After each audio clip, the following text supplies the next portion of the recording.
नमस्कार श्रोते हो.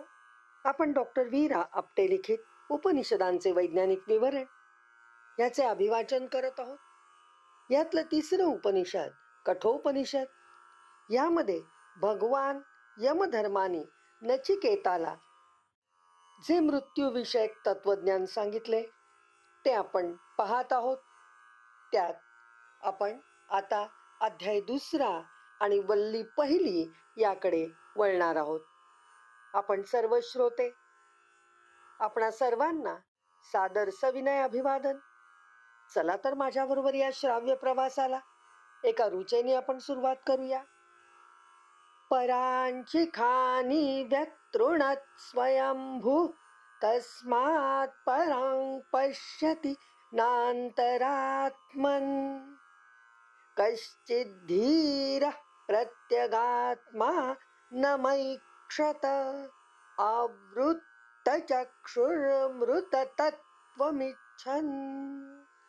स्वयंभू परमेशाने बाहेर उघडणारी भोके पाडली, पण त्यामुळे आतील आत्म्याला न पाहता जीव बाहेर पाहतात. एखादाच बाजूच्या आत्म्यास पाहतो असा या ऋचा मंत्राचा अर्थ आहे. बाह्य सृष्टी पाहता तसे अंतरात्मा पहा. स्वतःपासून निर्माण झालेल्या परमेशाने ही अनंत शरीरे निर्माण केली आहेत. त्या शरीराला हजारो लाखो रंध्रे आहेत.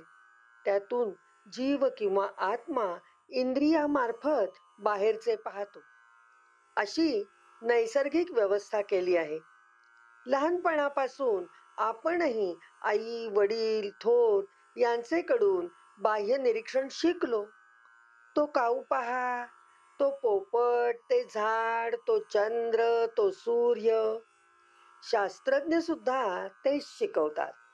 बाह्य वस्तू, त्यांचे बाह्य व्यापार, बाह्य गुण, वजन, उंची, लांबी, रुंदी, कडकपणा, विशिष्ट गुरुत्व आकर्षण शक्ती, त्याची कार्ये, परिणाम सारे बाहेरचे पहा. शरीरातील हाडे शिकलो. सांधे, शिरा, वात, वाहिन्या, हृदय, आतडे, मूत्रपिंड, मेंदू, त्यांचे कार्य, विकृती, प्रकृती, उपाय, उपचार यावर विचार झाला. अनेक शास्त्रे नवी निघाली. अनेक यंत्रांमार्फत संशोधन झाले. हे सारे बाह्य निरीक्षण हे आवश्यक नाही असे कोण म्हणेल? याशिवायही पाहण्याजोगे आहे ते कसे पाहावयाचे हे सुद्धा माहीत नाही. ही अनंत शरीरे कोणी निर्माण केली? चंद्र, सूर्य, तारे, ग्रह, सूर्यमाला, आकाशगंगा हे कुणी निर्माण केले? का केले? हेतू काय? या संबंधी मात्र ही शास्त्रे मूग गिळून आहेत. याचे कारण प्रत्येक शरीराला असलेली रंध्रे जीवाकडून बाह्य निरीक्षणाकरिता उपयोगात आणली जातात. जीवाकडे कोण पाहतो? जीव काय आहे? आत्मा काय आहे? परमात्मा काय? पुरुष, प्रकृती काय करते? जीवन मरण काय आहे हे कोण समजतो? तर एखादाच बुद्धिवान ज्ञानी. त्या अमृत ज्ञानाची ओढ घेऊन सर्व इंद्रिये आत वळवून मनामध्ये विलीन करतात व जीवासंबंधीच्या ज्ञानाला आणि कार्याला पाहतात. ही पंचेंद्रिये, ही ज्ञानेंद्रिये आपापल्या शब्द, स्पर्श, रूप, रस, गंध या मार्गांनी बाहेरच्या विश्वाचे अवलोकन करतात.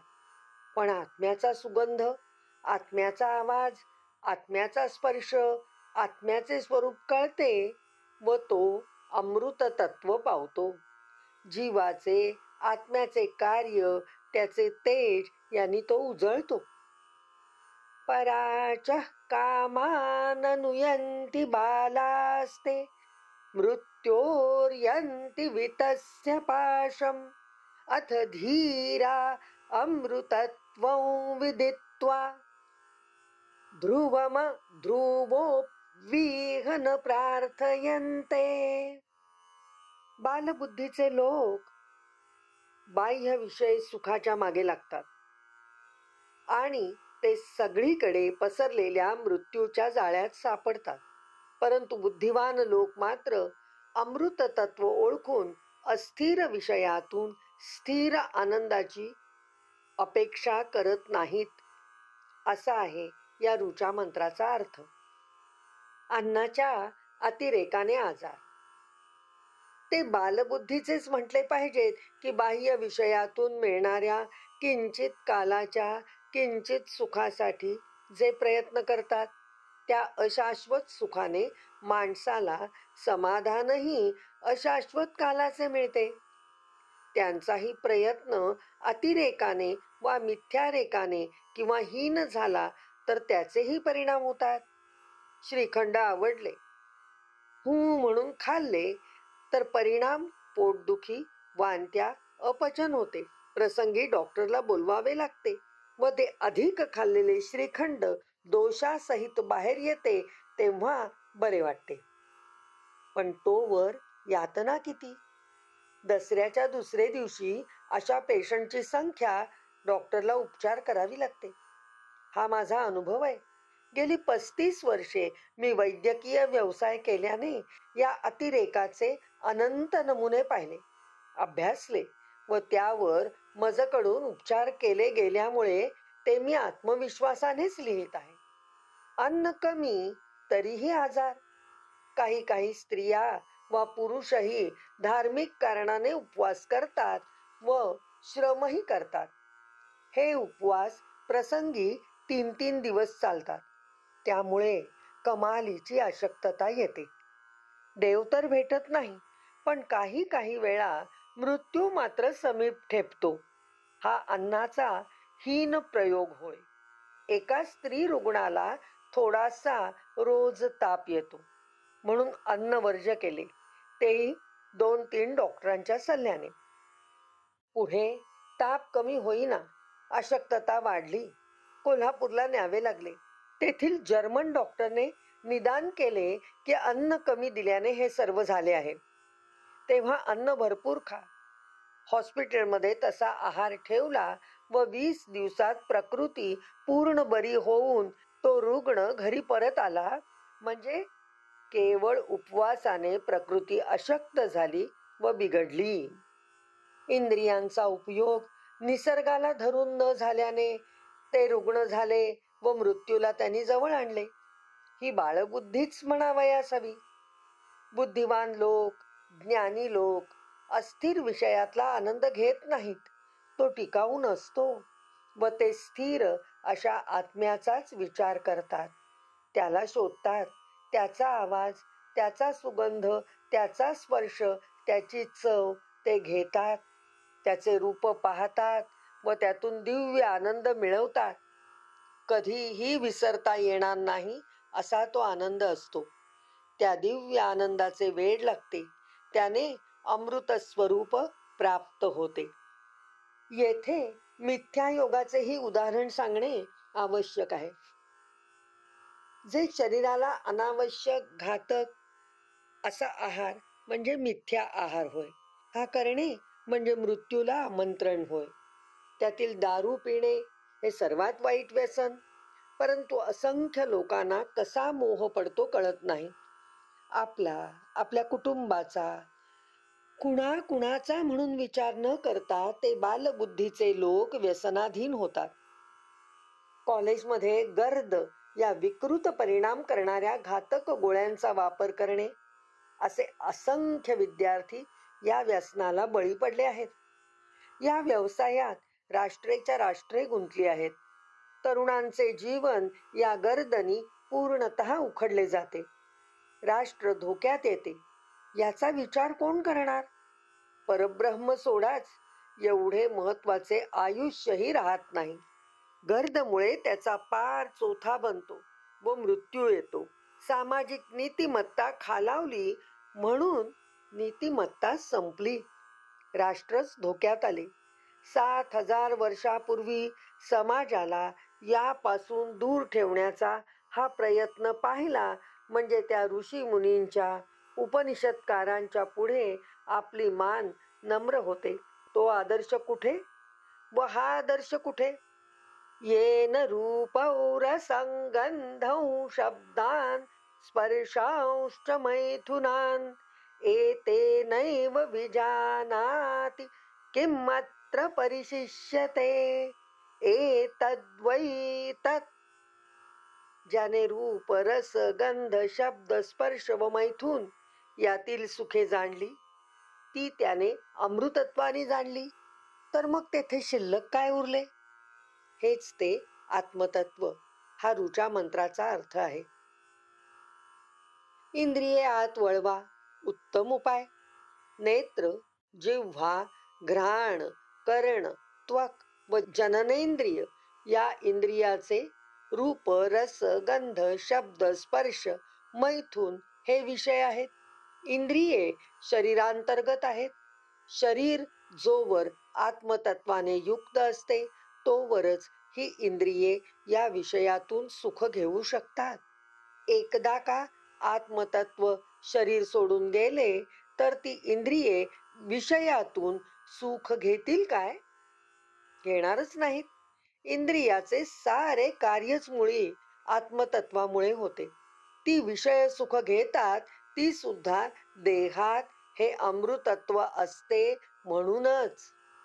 देहातून अमृतत्व व आत्मतत्व व आत्मा बाहेर गेला की काय उरले, असा उपनिषदकार प्रश्न विचारतात.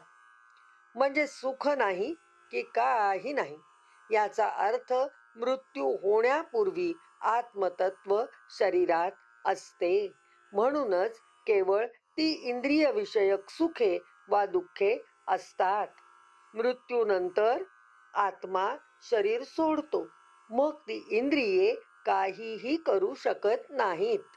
विषयानी इंद्रियांना वाटणारे आकर्षण संपते, सुख संपते, दुःखही संपते, काहीच उरत नाही.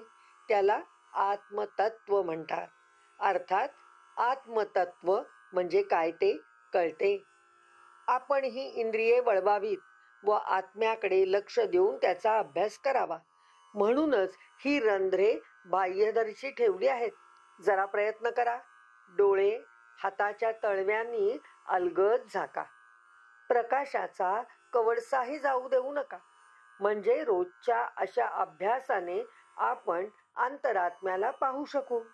कानात मेणाच्या गुडद्या घाला व नाद तरंगाला कानाच्या पडद्यावर आपटू देऊ नका. मग रोजच्या अभ्यासाने आत्म्याचे आवाजही तुमचे कान ऐकू शकतील. तो दिव्य ध्वनी असेल. इतर इंद्रियेही अशीच बुद्धी पुरस्सर आत वळवा.